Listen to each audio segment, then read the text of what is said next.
Drop it. Good morning. तो आशा करता हूं आप सब लोग ठीक होंगे। तो कल तक हम श्रीधर आचार्य वाले सूत्र सिद्ध कर चुके थे। उससे पहले हम पूर्ण वर्ग विधि द्वारा शून्यक निकाल चुके थे, एक्स का मान निकाल चुके थे। ठीक है, अब इस वीडियो को आप फटाफट फटाफट शेयर करते जाइए। जितने भी अपने दोस्त हैं, अपने जो सहपाठी, उनको शेयर कीजिए ताकि वो भी लाइव आ सके। तो आइए आज हम श्रीधर आचार्य वाले सूत्र से क्वेश्चनों को सॉल्व करते हैं। तो क्वेश्चन है एक हमारे पास 9x² minus 7x plus 2 is equal to 0। ये हमारे पास एक क्वेश्चन है। ये तो प्लस है और ये माइनस है, इतना सा ध्यान रखना। इससे पहले मैं आपको एक चीज बता देता हूं, यहां पर एक चीज का ध्यान रखना। कल हमने जो सूत्र लिखा था वो क्या था? x बराबर minus b plus minus under root b square minus 4ac upon 2a। ये हमारा कल का सूत्र था, जो श्रीधर आचार्य सूत्र था। अब यहां पर एक चीज ध्यान रखना, मैं कंडीशन लेकर के चलता हूं। यदि under root b square minus 4ac, क्या under root b square minus 4ac, इसको छोड़ो, ये ओनली इसकी बात करता हूं मैं, अंदर अंदर वाले की।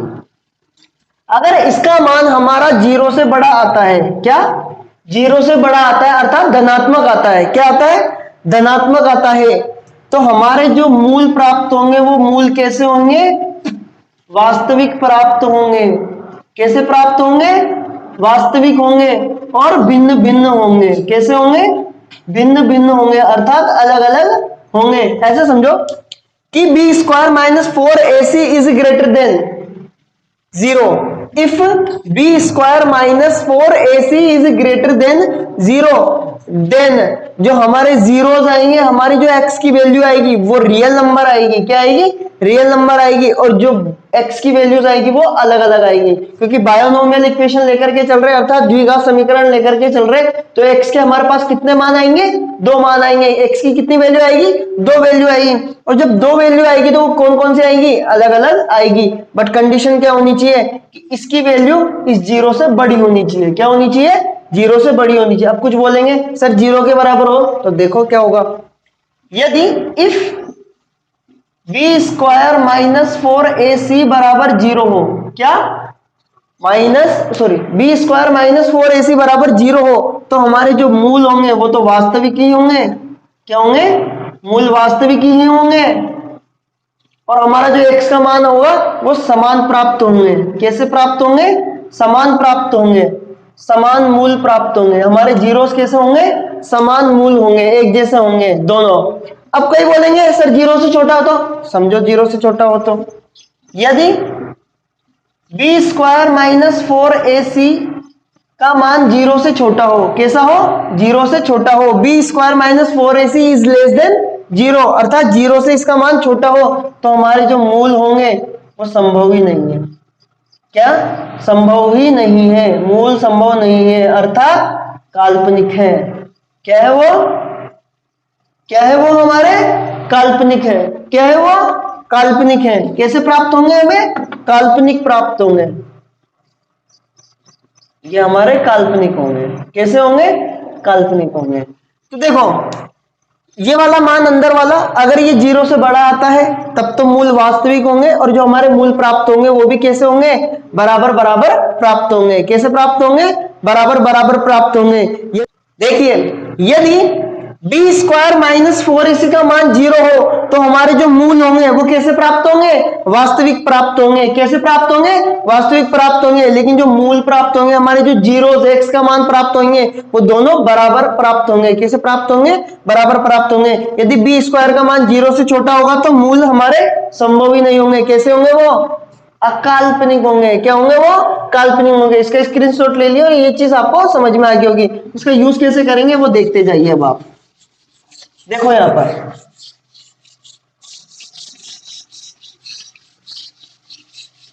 देखिए, अब यहां पर इसका हम कंपेयर करते हैं। किससे करेंगे इसका कंपेयर? हम x square plus b x plus c बराबर 0 से करेंगे, तब हम इसका मान रखेंगे। तब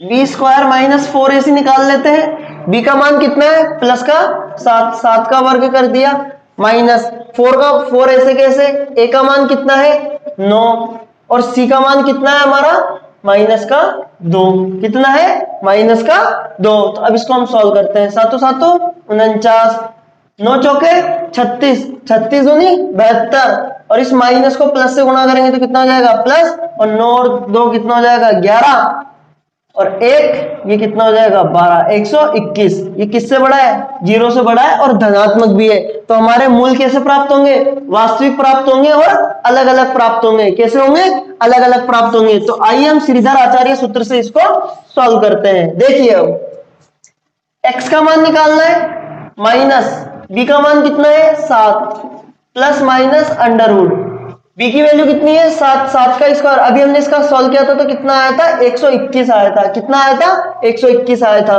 और 2a, 2a से कैसे, और a का मान कितना है 9, ये हो गया हमारा 9। तो माइनस का 7 ऐसे कैसे, plus minus under root 101 minute, देखिए ये हो गया प्लस माइनस अंडर रूट 121 बटा 9 दूनी 18।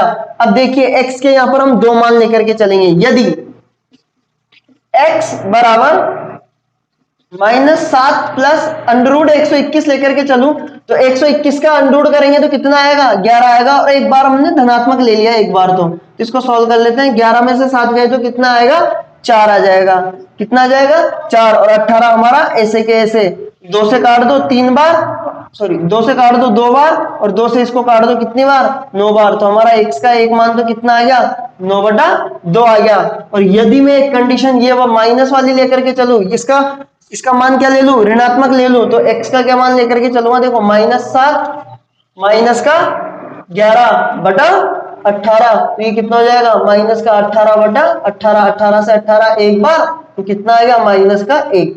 तो यहाँ पर x के हमारे कितने मान प्राप्त हो गए, 2 प्राप्त हो गए। और आप देखोगे कि इसके अलग अलग प्राप्त हुए। क्यों प्राप्त हुए, क्योंकि हमने निकाला था कि बी स्क्वायर माइनस 4ac का मान कैसा आया था, धनात्मक आया था, 0 से बड़ा आया था। जब पॉजिटिव आया था तो हम क्या लेकर के चले थे कि इसके जो मूल आएंगे, जो जीरोस आएंगे, जो x का मान आएगा वो वास्तविक आएगा, तथा और इसके जो हमें जो x के मान प्राप्त होंगे दो अलग अलग, वो कैसे प्राप्त होंगे, अलग अलग प्राप्त होंगे। कैसे प्राप्त होंगे, अलग अलग प्राप्त होंगे। तो आइए इससे रिलेटेड हम और क्वेश्चन सॉल्व करते हैं। देखिए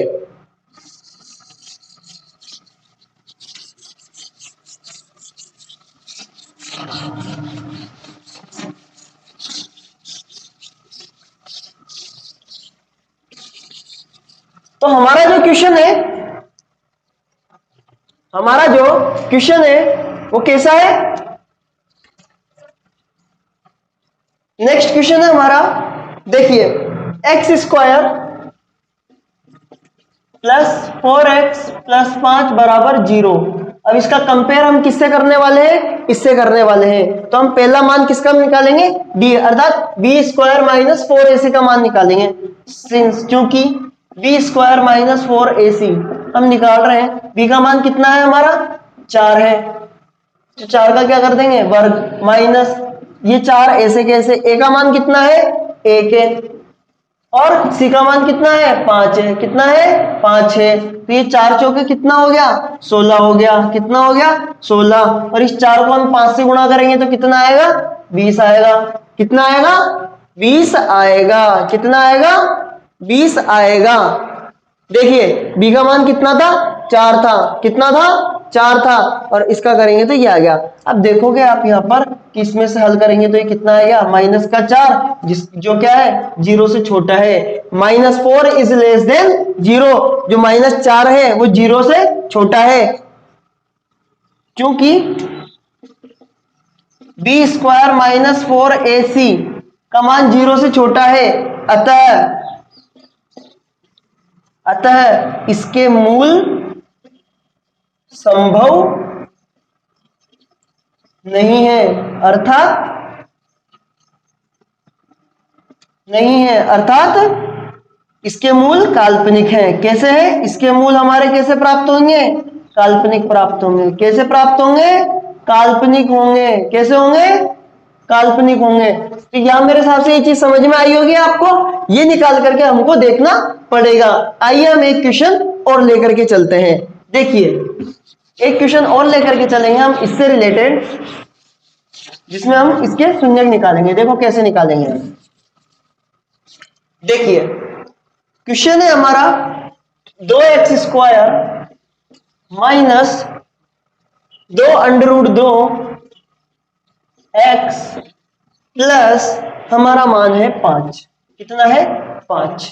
देखिए अब यहां पर देखो, इसको कोई दिक्कत मेरे हिसाब से हो रही नहीं होगी यहां पर आपको। और इसके मान हमको निकालने हैं। क्या? इसके मान हमको निकालने। तो आइए देखिए हम इसके मान कैसे निकालेंगे। तो देखिए अब वही काम हमारा, उससे कंपेयर करेंगे और एबीसी के मान इसमें निकाल देंगे। तो बी का मान कितना है? माइनस का 2√2 का वर्ग करेंगे। कोई दिक्कत? मेरे हिसाब से इसमें कोई दिक्कत नहीं होगी। बी का मान कितना है? माइनस में। और माइनस ऐसे कैसे? 4 ऐसे कैसे? और ए का मान कितना है? 2 है। कितना है? 2 है। और सी का मान कितना है हमारा? 5 है। कितना है? 5 है। तो देखो माइनस का वर्ग करेंगे तो प्लस, 2 का वर्ग करेंगे तो 4 और √2 का वर्ग करेंगे तो 2। तो 4 दूनी कितना हो गया? ये 8 हो गया। माइनस ऐसे कैसे? ये 4 दूनी 8, 8 पंजे 40। कितना हो जाएगा? 8 पंजे 40। क्या हो जाएगा ये? 8 पंजो 40। तो देखिए यहां पर इसको सॉल्व करेंगे तो कितना आएगा? ये माइनस का 32, जो क्या है? 0 से छोटा है। क्या है ये? 0 से छोटा है। तो हम क्या लिखेंगे? चूंकि b² माइनस 4ac, क्या? b² माइनस 4ac जो है मान हमारा वो क्या है? 0 से छोटा है। अतः हमारे मूल निम्न समीकरण द्विघात समीकरण के मूल बायोनोमियल इक्वेशन के जो जीरोस हैं वो संभव नहीं है, पॉसिबल नहीं है, मूल संभव नहीं है। यही तो मैं समझाना चाह रहा हूं आपको। यार वीडियो आप फटाफट शेयर करते जाइए, अपने जितने भी सहपाठी है उन तक इस वीडियो को पहुंचाइए। यहां तक मेरे हिसाब से आपको कोई दिक्कत नहीं होनी चाहिए। तो आइए इससे रिलेटेड हम एक क्वेश्चन और लेकर के चलते हैं। देखिए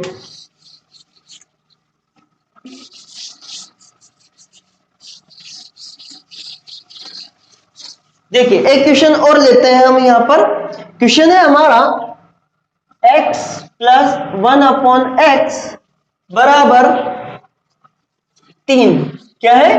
बराबर 3। उससे पहले अब ये बायोनोमियल इक्वेशन तो हमारी है नहीं, अभी तक तो दिख नहीं रही, लेकिन इसको हम सॉल्व करके पहले देखेंगे कि ये बायोनोमियल इक्वेशन भी है या नहीं है। देखो हम एक काम करते हैं, इस पूरे समीकरण को x से गुणा कर देते हैं। किससे गुणा कर देते हैं? x से। तो इसको x से करूंगा तो x², इसको x से करूंगा तो x से x कट जाएगा, ये 1 बचेगा और ये कितना हो जाएगा? 3x हो जाएगा। कितना हो जाएगा? 3x हो जाएगा। तो x² मेरा ऐसे कैसे? इसको मैं बॉर्डर पार ले आता हूं तो ये कितना हो जाएगा? माइनस का और ये प्लस का 1 हो जाएगा। और ये कितना हो गया? 0 हो गया। क्या हो गया? 0 हो गया। तो अब देखिए अब वही इसका कंपेयर उससे करेंगे। तो हम सबसे पहले क्या निकालेंगे? b² माइनस 4ac निकालेंगे। क्या निकालेंगे? b² minus 4ac। b का मान कितना है? माइनस का 3। कितना है? माइनस के 3 का वर्ग। अब माइनस ऐसे कैसे? ये 4 ऐसे कैसे? a का मान कितना है? 1 है। कितना है? 1। और c का मान भी कितना है? 1 है। कितना है? 1 है। तो ये तो कितना? माइनस का वर्ग करेंगे तो प्लस और 3 का वर्ग करेंगे तो 9। 4 एकम 4 एकम 4। तो ये कितना हो जाएगा? 4 हो जाएगा। 9 में से 4 गया तो कितना आ गया? 5 आ गया। ये क्या है? 0 से बड़ा है। जब 0 से बड़ा आ जाता है तब हम x का मान क्या निकालते हैं? -b plus minus √b² minus 4ac बटा 2a। हम ये लेकर के चलते हैं। अब देखिए b का मान कितना है हमारा? 11 माइनस का 3। तो माइनस के माइनस को 3 से करेंगे तो प्लस का 3। प्लस माइनस ऐसे कैसे? इस पूरे का मान कितना आया था? 5 आया था। कितना आया था? 5 आया था। ये मैंने 5 लिख दिया। 2a, a का मान कितना है? 1। और ये कितना हो गया? 2 हो गया। तो अब आप देखोगे यहां पर हमारे पास x के कितने मान आ गए? x बराबर हमारा कितना आ गया, एक तो धनात्मक लेंगे तो कितना आ जाएगा 3 प्लस √5/2 और एक x का मान कितना आ जाएगा हमारा, एक बार ऋणात्मक ले लेंगे तो 3 माइनस √5/2। तो हमारा एक मान तो ये आ गया और एक मान ये आ गया। हमने देखा था, दोबारा समझो, ये जो समीकरण है हमारे पास, सबसे पहले हमने इसको द्विघात समीकरण अर्थात बायोनोमियल इक्वेशन बनाया। क्या बनाया हमने इसको, बायोनोमियल इक्वेशन बनाया। उसके बाद हमने इसका डायरेक्ट b² माइनस 4ac का मान ज्ञात किया, तो पता चला कि हल करने पर ये धनात्मक आया। जब ये मान धनात्मक आ जाता है तो हमें पता है कि x का मान हम इस तरीके से निकाल देते हैं। यहाँ पर हमने मान रख दिया, इसका मान कितना था 5 था, √5 को मैंने रख दिया। तो आप देखोगे कि एक बार इसको सॉल्व तो ज्यादा किया नहीं जा सकता, तो अब इसका मान हम सीधा सीधा रख देंगे कि एक बार तो धनात्मक और एक बार ऋणात्मक। तो मेरे हिसाब से ये चीज आपको क्लियर हुई होगी। और आइए इससे रिलेटेड हम एक क्वेश्चन और सॉल्व करते हैं। क्या, एक क्वेश्चन और सॉल्व करते हैं। तो देखिए हम कैसे करेंगे, देखिए अब तो ये श्रीधर आचार्य वाला सूत्र है, तो आप इससे रिलेटेड जो भी क्वेश्चन है वो सॉल्व कीजिएगा। और आइए हम इससे रिलेटेड एक क्वेश्चन को सॉल्व करते हैं, वो आपको और अच्छे से ये क्लियर कर देगा कि आप बायोनोमियल इक्वेशन को कैसे कैसे, द्विघात समीकरण को कैसे कैसे सॉल्व कर सकते हैं। तो आपको क्वेश्चन दिया गया है कि दो क्रमागत विषम पूर्णांक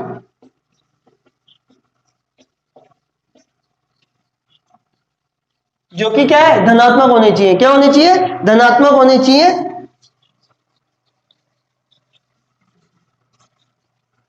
देखो, दो क्रमागत विषम धन पूर्णांक, क्या, इसको मैं दोबारा लिख देता हूं, विषम धन पूर्णांक ज्ञात कीजिए। दो क्रमागत विषम धन पूर्णांक ज्ञात कीजिए जिनके वर्गों का योग, क्या, जिनके वर्गों का योगफल, जिनके वर्गों का योगफल 290 अर्थात 290 हो। क्या हो, 290 हो। शुरू से सुनिए, find any two positive odd numbers. क्या, find two any positive odd number in which square of, मतलब उन दोनों का जो स्क्वायर है उसका जो सम है वो कितना आ जाना चाहिए, 290 आ जाना चाहिए। अब देखो हम लेकर के चलते हैं, लेट अस एज्यूम, माना कि प्रथम धन पूर्णांक, क्या, प्रथम धन पूर्णांक हमारा क्या है, प्रथम धन पूर्णांक हमारा क्या है, x है। क्या है, x है। तो अब प्रथम धन विषम पूर्णांक कौन सा है, ये विषम पूर्णांक है। क्या, कौन सा है ये, विषम पूर्णांक लेकर के चल रहे हो। विषम पूर्णांक मैंने ले लिया, x ले लिया। क्या ले लिया, x ले लिया। तो अब जैसे सपोज करो मैंने मान लिया कि ये 5 एक विषम धन पूर्णांक है। अब मेरे को 7 लाना है, तो मैं 5 + 2 ही करूंगा तभी मेरा 7 आएगा। अब मैं 7 में 2 ऐड करूंगा तभी 9 आएगा। इसी तरीके से विषम धन पूर्णांक आते चले जाते हैं। तो हमारा जो दूसरा द्वितीय धन पूर्णांक, सेकंड नंबर का द्वितीय धन विषम पूर्णांक हमारा क्या हो जाएगा, x + 2 हो जाएगा। क्या हो जाएगा, x + 2 हो जाएगा। अब प्रश्नानुसार बात करते हैं। क्या करते हैं, प्रश्नानुसार हम बात करते हैं। क्या होगा, दोनों का वर्गों का योगफल x² + x + 2 का होल स्क्वायर, इन दोनों के वर्गों का योगफल कितना है, 290 है। क्या है, 290 है। तो आइए अब इसको सॉल्व करते हैं। तो देखो x² ऐसे कैसे, इसको ओपन करते हैं a + b के होल स्क्वायर से, तो a² + 2ab मतलब 4x प्लस और 2 का वर्ग करेंगे तो 4, ये कितना आ गया, 290। ये कितना आ गया, 290। अब देखो x² और x² तो कितना हो जाएगा, 2x²। ये कितना हो जाएगा, 4x हो जाएगा, प्लस 290 को मैं इधर ले आता हूं तो ये कितना हो जाएगा, माइनस का 290 बराबर 0। अब देखो 2x² प्लस 4x ऐसे कैसे प्लस। अब देखो यहां पर इसमें मैं भाग, देखो इसका क्या कर सकता हूं, देखो माइनस कर दूं तो ये कितना आ जाएगा, माइनस का 200 286 कितना आ जाएगा माइनस का 286 कितना आ जाएगा माइनस का 286। अब मैं पूरे समीकरण में 2 का भाग दे रहा हूं तो ये कितना हो जाएगा एक्स स्क्वायर प्लस 2x, इसमें 2 का भाग दूंगा तो 1 2 चौके और ये कितना हो जाएगा 0। देखो अब ये क्या है, क्या बायोनोमियल इक्वेशन द्विघात समीकरण। अब आप इस समीकरण को या तो श्रीधर आचार्य से करो या टुकड़े बीच वाले के टुकड़े करके कर दो p+q के रूप में, और अगर नहीं करना चाहते तो आप पूर्ण वर्ग विधि द्वारा किसी से भी सॉल्व कर सकते हैं इस इक्वेशन को। तो मेरे को टुकड़े करना आता है तो मैं इसको टुकड़े करके कर सकता हूं। तो देखो एक्स स्क्वायर प्लस का 13x माइनस का 11x माइनस का 143 बराबर 0। अब देखो यहां पर इस एक भाई ए को गुणा सी से करते हैं, ए को गुणा सी से करते हैं, तो ए को गुणा सी से करो तो कितना आ जाएगा 143 को एक कम एक से करेंगे तो 143 एकम 143 तो वो में माइनस का आएगा, प्लस के 13 को माइनस के 11 से गुणा करोगे तो वही माइनस का 143 आएगा, और इसका जब सम करोगे तो कितना आ जाएगा 2 आ जाएगा। ठीक है, अब देखो अब इसको मैं सीधा सीधा ले लेता हूं, इन दोनों में से उभयनिष्ठ क्या आ रहा है x आ रहा है, तो ये कितना हो जाएगा x माइनस 13 हो जाएगा, और यहां भी क्या आ जाना चाहिए x माइनस 13 आ जाना चाहिए, क्या आ जाना चाहिए x माइनस 13 आ जाना चाहिए। तो यहाँ पर x के साथ क्या है माइनस का 11 बराबर 0। तो अब आप देखोगे कि x माइनस 13 तो मैंने यहां से कॉमन ले लिया और यहां से तो x बच गया और यहां से कितना बच गया 11। कुछ गलती होगी क्या? हाँ गलती हो गई, ये प्लस हो जाएगा ये भी प्लस हो जाएगा तो ये भी प्लस आएगा। ठीक है, अब देखो यहां पर यह क्लियर हुआ होगा आपको। अब देखो यहां पर अब मैं यदि ये वाला लेकर के चलूं कि यदि x प्लस 13 बराबर 0 तो मेरा x का मान कितना आएगा माइनस का 13 आएगा, कितना आएगा माइनस का 13। क्या बोला है उसने धन पूर्णांक पॉजिटिव नंबर लेकर के चलना है, तो ये तो पॉसिबल ही नहीं है। तो अब मैं यदि ये लेकर के चलूं, क्या लेकर के चलूं x माइनस 11 बराबर 0 तो x बराबर कितना हो जाएगा 11, तो ये मान मेरा सही है। ये क्या आ गया देखो ये पहला आ गया, हमको दूसरा पता करना है तो दूसरा कितना हो जाएगा दूसरा पूर्णांक x प्लस 2 अर्थात 11 प्लस 2 बराबर कितना आ गया 13 आ गया, कितना आ गया 13 आ गया। तो देखो हमको क्या याद करना था, दो क्रमागत विषम पूर्णांक अर्थात पॉजिटिव ओड नंबर फाइंड करने हैं जिनके स्क्वायर का स्क्वायर ऑफ सम 290, इसका जो स्क्वायर का जो वर्ग करेंगे हम वो कितना आ जाना चाहिए 290 आ जाना चाहिए। तो हम मान करके लेट अस एज्यूम जो पॉजिटिव फर्स्ट वाला है पॉजिटिव धन पूर्णांक वो कितना हो जाना चाहिए x ले लिया मैंने, दूसरा मैंने क्या ले लिया x प्लस 2 ले लिया। अब प्रश्नानुसार इन दोनों का जो वर्ग है वो वर्ग का योगफल कितना है 290 है। इसको मैंने a प्लस बी से ओपन कर दिया, ये 2x हो गया, ये ऐसे कैसे इसको मैंने इधर ट्रांसफर कर दिया। इसको मैंने सॉल्व करने के बाद इसका कितना आ गया माइनस का 286। अब इसको मैं सॉल्व करूंगा, मेरे को टुकड़े करना, पहले मैंने इसका क्या कर दिया 2 का भाग दे दिया। क्या दे दिया मैंने 2 का भाग दे दिया क्योंकि 2 का भाग जा रहा था। तो अब आप देखिए, अब इस समीकरण को आपकी इच्छा हो तो आप उससे पूर्ण वर्ग विधि से कर दो, श्रीधर आचार्य सूत्र से कर दो। मेरे को टुकड़े करना आता था मैंने टुकड़े करके कर दिया। तो आप किसी भी तरीके से करो आपके मान 11 और 13 ही आएंगे। तो यहां तक मेरे हिसाब से आपका ये जो बायोनोमियल इक्वेशन द्विघात समीकरण के क्वेश्चन है वो आपके कंप्लीट हुए होंगे। और जो भी क्वेश्चन आपको समझ में नहीं आ रहा हो मुझे आप कमेंट सेक्शन में बताइए, कोई भी बुक का क्वेश्चन, कोई भी आप जो भी पढ़ते हो रेफरेंस, उसमें से भी कोई सा भी क्वेश्चन आपको अगर समझ में नहीं आ रहा हो आप मुझे बताइए, उसका सॉल्यूशन मैं आपको यहाँ पर कंप्लीट तरीके से बताऊंगा। कंप्लीट कोर्स होगा, कोई दिक्कत नहीं आएगी, और आपको जो भी समझ में नहीं आ रहा हो मुझे कंप्लीट पर्सनली भी बता सकते हैं। तो अगर ये वीडियो आपको पसंद आ रही हो तो उसको शेयर करो, लाइक करो और सब्सक्राइब करना तो बिल्कुल भी ना भूलें। अपने सहपाठियों तक इसको जरूर पहुंचाएं। Thank you so much.